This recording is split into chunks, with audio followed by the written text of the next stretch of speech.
good morning. We're having our family brunch at the Blackford Road of Singapore. It's simple with the signature of Beverly Company Leasing. 74 years of Singaporean retired.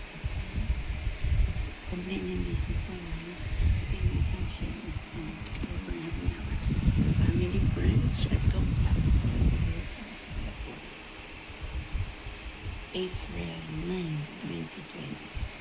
We're having a kway teow with prawns and fried dumpling and bean curd. Okay, filling. Okay. Filling. Enjoy folks at the Blackford Road of Singapore.